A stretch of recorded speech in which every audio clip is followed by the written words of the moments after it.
Yo! We're full of pride and got nothing to hide. Because on this episode of Thots Just Thinkin, we're talking about our coming out stories. So, when did you first realize that you weren't straight? Well, my sheltered ass didn't really realize it wasn't normal to not be straight. Because one, my dad's gay. Mm-hmm. But besides my dad, I didn't know anyone else who was gay. Mm-hmm. But we didn't really talk about it until like middle school. And I think it was in 7th grade where some kids were like talking about like, is it okay to be gay or something like that? I don't know. But, you know, I had already been thinking about it for the past few years. And I was like, well, if you love somebody, shouldn't you just be with them? And like, instead of predetermining who you're with, this is my thought process at the time. Yeah. Instead of predetermining who you're with by like having the population, or because I didn't know non-binary existed at the time, why not just be open to it, even if you have a preference? So I was like, I'm bi. And like I said that, it's like, yeah, I immediately regretted it. Like, it went from, like, gay went from being a foreign concept to being the enemy. I got bullied so hard, like, just immediately. Within 2 days, it was over with. Because I tried to defend it at first, because I thought it made a lot of sense and was very valid. But I gave up, and just capitulated to being straight. And that sort of turned into internalized homophobia over time.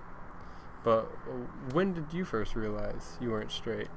Well, I always assumed I was straight, because that's what was expected of me. And I didn't really start questioning that until my friend was like, hey, I'm asexual. And that was when I was like 18. And I was learning more about asexuality and came across the term demisexual, and that is and demisexual is when you don't experience sexual attraction with anyone until a strong emotional bond is formed with a person, and then you can like feel it for that person. And that made a lot of sense to me, and was like the perfect way to describe how I felt, because like general like sexual attraction definitely was not it. That was not what I was feeling. And like, I don't think it would super matter about like someone's gender or genitalia. It just depends on like whether or not we have a strong emotional bond. Speaking of, I always I never sort of felt normal, like in a lot of aspects of my life, but gender and sexuality being one of them. But I didn't really know how to address that, because I didn't know non-binary existed. And a few years after coming out as bisexual and then running it back was Gamergate. Hey, look at all this. What you two eggheads been working on? Nice catch. Yeah, listen, we've been running some experiments on the teleporter. Oh, yeah. Y'all ought to take a look at this. Wow, you can teleport bread. That is big news. Is the demo back with a beer yet? Like, oh, what the hell is that? Chumas! A few moments later. It's time for if there's something any of y'all wanted to do before you, well, died, now would be a good time. And so I sort of got radicalized to, well, I already sort of hated the prospect of being gay, because I was scared of being ridiculed from that initial moment, as well as getting older, talking about sex more and more, realizing how many people just hate gay people. So getting radicalized against like pronouns and trans people through Gamergate If there's something y'all want to do before you, well, died, now would be a good time. I sort of didn't explore I never let myself be anything other than like a straight male, even though I was sort of in my private life exploring different things. Like, one thing that came with like the hanging out with anime nerds and the Gamergate sort of thing is excuse me, like the question of, are traps gay? Which is a dumb question, but that would come up all the time in high school. My stance on it, me and just one other of my friends had a strong position on this. No, traps aren't gay, but they are hot. And so that was the stance I went with, but it did have that inherent, like, homophobia in it of, this can't be gay because we're not gay. But the dick does make it cuter.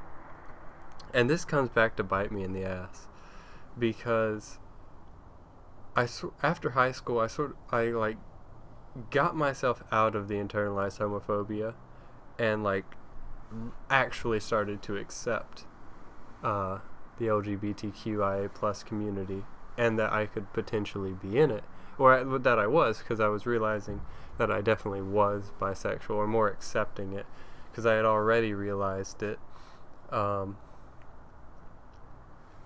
then in April of 2019, I met someone who was non-binary, and we became friends, and basically right after I met them, I started thinking about it, and I was like, that makes a lot of sense.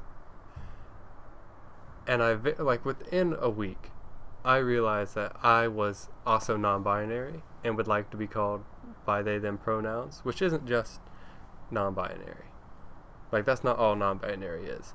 But for me and for the person I met, they them pronouns work. And it took me a long time to sort of tell anyone, because first of all, I didn't want to jump on it like it was a trend. Like, I didn't, even though I wasn't, I definitely felt, I knew that I was non-binary. I didn't want to come out and it sort of be like I stole their thing, which isn't their thing, it's their identity. But it was that fear of no one saw this coming. And now I've met someone who's non-binary, and it's like, did I just copy them to be cool? So I was afraid of that, and then just the general ridicule that trans people get, because beyond homophobia, transphobia is like that, but times 10. It's, people really hate trans people, and it ranges from not respecting them / understanding them to actual, like, violence, which I had already faced in high school, because I had played around with cross-dressing for a long time, and I justified it in a lot of different ways, which that also doesn't make you trans, but it's one of the ways that helped me realize it. And like, in high school, I would get threatened sometimes for carrying a purse, which wasn't even about cross-dressing. That was just convenient and fashionable, but I would get threatened sometimes. No one ever actually did anything, but they certainly would say they were going to. But yeah, it was a slow period of sort of coming out to different people. My close friends were first and easiest, because they would actually respect me. And then a few months later, when I got a job at Starbucks, everyone accepted me, and that really felt good. That first initial exposure to, like, a corporate world that just you're incorporated in. I don't have to pretend, which was completely the opposite when I started working at Walmart. No one respected my pronouns, and it felt like there was nothing I could do about it, even though technically there was a system for that. I feel like it just would have caused more problems than actually fix anything. Like, it would have just made me the rat instead of actually get people to call me the correct pronouns, or just respect me at all. But that initial, like, going to Starbucks first really helped, like, validate myself. And then I didn't have to really deal with it much here or with my parents or family, because I moved to Atlanta. And there, it was a lot easier to just ignore the people that didn't respect you and be surrounded by people that did. And also I had a leftist community up there, which obviously is accepting, and that helped validate me a lot in the early days, which makes me a lot more confident now, where I'm back in a small town where barely anyone even acknowledges that I'm non-binary, let alone respect it. But I just sort of deal with it because I know who I am. I figured it out, and I'm happy. And that's the end of the video. That's the end of the... I mean, that's really it, You taught me a lot about demisexuality, because before you came out, we were already in a relationship when you came out. Before that, the person who taught me what demisexuality was is literally the worst person I've ever met, and they didn't know what demisexuality was. They said it was when you only want to be with one person, which is like a way to frame it, but it's a bad way to frame it. That's not what it is. That's more like a soulmate type deal than demisexual, but whatever. And this is why I'm just going to end the video like this. We need more education, and we need more acceptance of LGBTQIA plus things, because I literally didn't know about it. Like, until my dad came out as gay, I didn't know gay existed. Until I said I was bisexual in school, I didn't know it was a problem. Which, I'm not saying it is a problem, but I'm saying, like... that it would be perceived as a problem. Yeah, I just thought it was natural to just love whoever you wanted. And I didn't know non-binary existed until 2 years ago. Like, what the hell? And the first few years of knowing about trans people, I thought it was cringe. Like, I thought it was, like, gross and cringe because of Gamergate. Oh, what the hell is that? So, and, like, bad internet culture. Yeah. Teach your kids. Whether you're straight or not, teach your kids, please.